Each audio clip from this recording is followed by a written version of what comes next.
মাসিমার ব্লাউজ উদ্ধার। বৃদ্ধা প্রমীলা মাসিমা স্বামীর অবসরের সাথে সাথে সামান্য পুঁজি নিয়ে একটা ব্লাউজের ব্যবসা শুরু করেন। ভালোই চলছিল।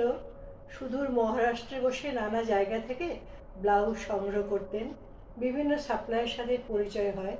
এভাবে এক সাপ্লায়ার কলকাতায় থাকেন। ব্যবহার করে বিশ্বাস করার মতোই। ভালো কথাবার্তা, ঠিক সময়ে পৌঁছে যাবে। হ্যাঁ মাসিমা, চিন্তা করবেন না।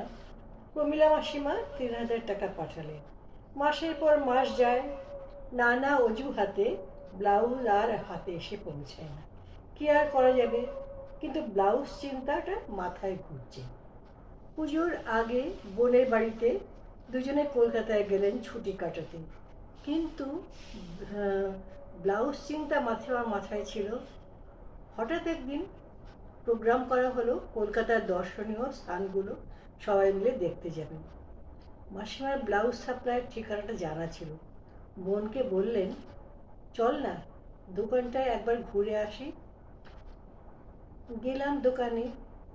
মালিক সদ্য বিবাহিত। হ্যাঁ, দোকানে অনুপস্থিত। কর্মচারী ছিল।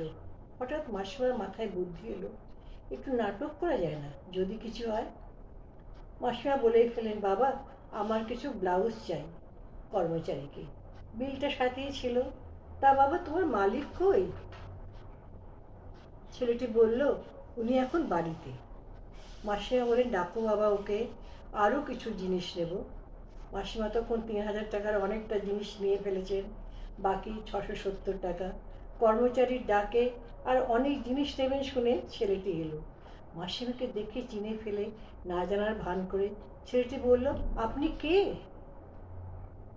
প্রমীলা মাসিমা বলেন, আমি তোমার জেঠিমা গো। ছেলেটি জেঠিমা বলেই সম্বোধন করতেন। ছেলেটি বলে, কে জেঠিমা? মাসিমা বলেন, সেই জেঠিমা যার ব্লাউজ পটায় তুমি ভুলে গিয়েছিলে।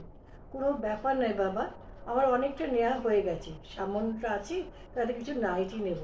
সামনের দোকানদাররা মজা দেখছিল। এর আগে এই নিয়ে নিশ্চয়ই আলোচনা হয়েছে।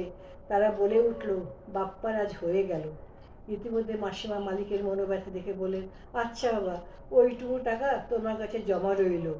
নতুন বৌমার জন্য একটা ডিজাইনার ব্লাউজ কিনে দিও।